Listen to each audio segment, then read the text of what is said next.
the reason they could develop and grow so quickly is that you got to have the right circumstances, you got to have the right systems and leadership and tools, technology, all this combination of things for the super talents to thrive. Our guest today started his first business at age 19 in a precision manufacturing area. It's since grown into a multi-million-dollar operation known today as Dylan Aerospace. Yet in 2023, he officially launched Legacy Maker, offering entrepreneurs a revolutionary AI-based software platform for turning their incredible ideas into income-generating assets, something every entrepreneur wants to be able to do. Very excited to have you with us today. Welcome to the show, Darryl Sutherland. Hey, bud. Yeah, this has been a long time coming, so I'm excited to be here. Now, there's so many different directions we could talk about today. We're definitely going to spend some time talking about this new software tool that you've developed and how it's helping entrepreneurs. But I want to rewind the tape and go a little bit further back. Thinking about starting a manufacturing company in the aerospace industry isn't something that most people, when they're at 19 years old, think, yeah, I really am going to go do that. So I'm really curious, what prompted that decision for you? Did you already have a proclivity to really be fascinated by things in aerospace? What made you decide to go in that vertical directly? And what was the drive to say, you know what, I'm going to start my own business? Wow, how to unpack that? Um, well, I was definitely one of these kids that I think most entrepreneurs would really understand this, where didn't really fit into the traditional education system. I would say we did not get along very well. Spent a lot of time, not in class, usually like in the principal's office or some kind of detention, or like I said, we just did not get along. But one thing I found very interesting is I was math and science type of things, specifically math, came super easy to me.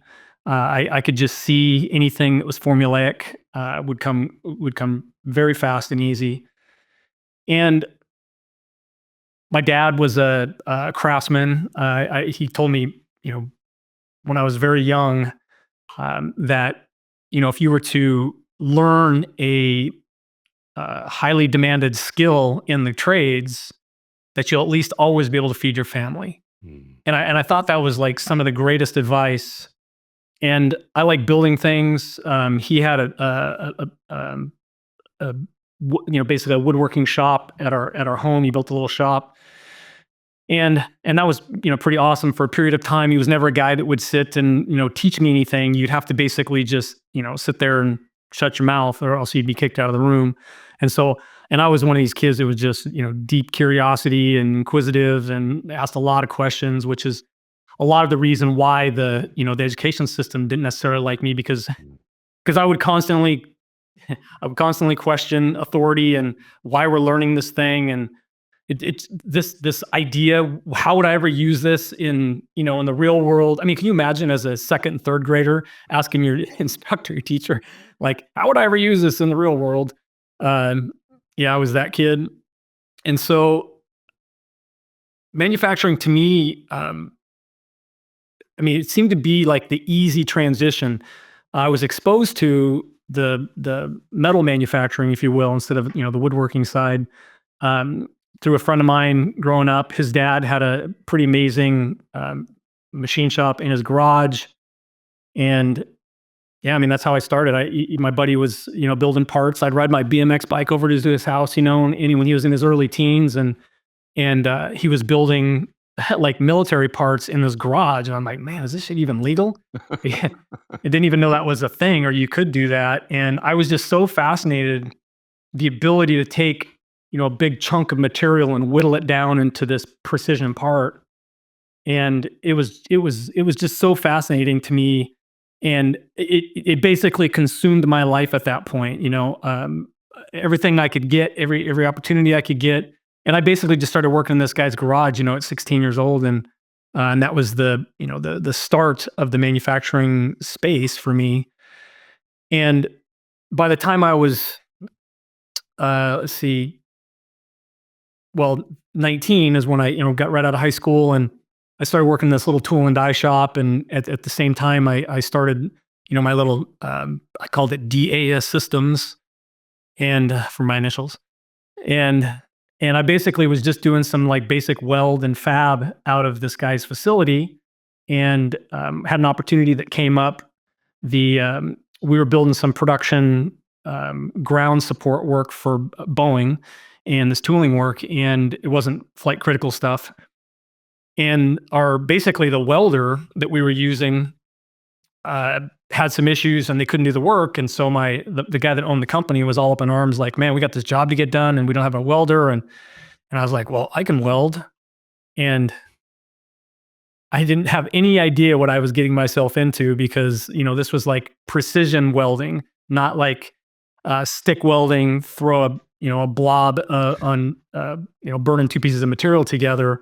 This was actually very specific, critical, tolerance type of work. And for that previous year, there was a guy, Lenny, who was the sales guy for the local weld shop distributor that was calling us on a regular basis. He said, "Hey, if you ever need any help."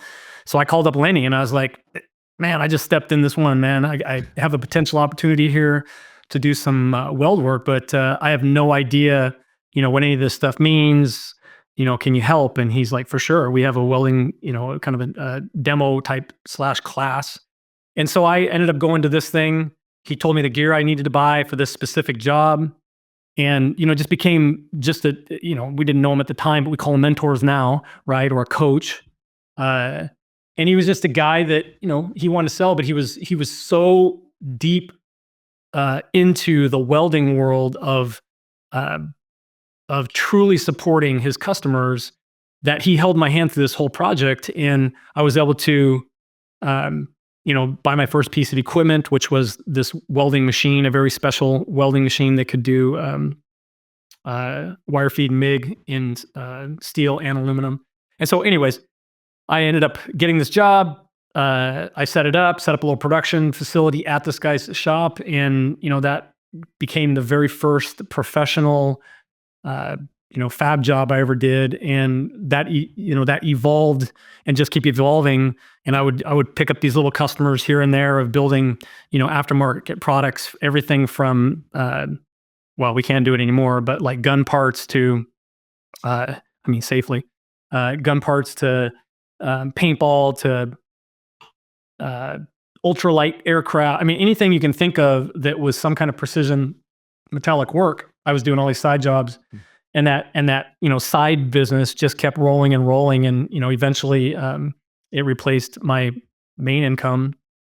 But I had a really unique opportunity working with my friend in this small tool and die shop, and we had the opportunity to actually take the company over.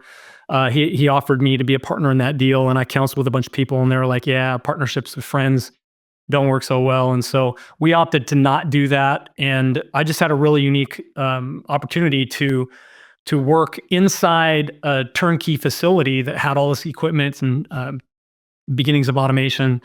And I basically just contracted the equipment, right? I got my own customers, and I helped build his team. So we had a really unique, in fact, I don't think you could replicate the deal that we had just from a liability standpoint today in this litigious society. It was almost So an unofficial partnership, in that it was a real true collaboration before the word collaboration became popular. yeah, well said. Yeah, yeah, it was very, very much a collaboration. He got tremendous value out of me because I trained his people and built systems and things of that nature. And as they grew and then moved on into their own buildings and so forth, I did the same thing and stayed in the same parking lot, and eventually rented a big space, and then more space and more space, and started stacking it with machines, and just kept growing and growing and growing, and then of course 9/11 happened, and that was a real kick in the face. Mm. Here we just got things really rocking. I think at the time maybe I had like 7 or 8 people, and when you have people that you've trained, highly skilled, it's like, man, you cannot let them go. They're just too hard to find, and especially because they learn from me. And And so when the whole industry shut down, I hustle, man. I got out and that's really when I formed this deeper sort of a time block model, and it's something we can talk about too. I created this thing called My Toys, which is I call it entrepreneurial's time block model. Um, and just really quickly, it's My Toys is an acronym. So my and then TOYS. So my time 7 to 11. T is their time, O is our time, Y is your time, and S is sleep. And so it's a model that I created way back then, and then didn't formalize it into this My Toys thing until, I don't know, maybe 7, 8 years ago. But I used this idea of like 4-hour block times, because I knew as a kind of a crazy ass entrepreneur, the idea of being, strapped down to a 15 or 30-minute Franklin Covey planner-ish type of thing was like, sticking a fork in my good eye. And so but I knew if I could stuff things into a 4-hour block, I could get significant things done. And I just proved this over and over and over again. And so I would, early in the morning, first 4 hours, and usually I would start, this model has shifted quite a bit, but when I was building my company originally, this idea of, what is a manufacturing company going to look like? There wasn't the internet, right? I mean, there wasn't all these programs, and the only thing that was available was the sort of personal development. Tony Robbins, Brian Tracy, Jim Rohn. Kind of all the big names of personal development, and Robert Kiyosaki kind of popped out back in the 90s, I think, and there was a bit of a shift to try and package up what building businesses was like, but nobody in the manufacturing space. In fact, it was quite the opposite.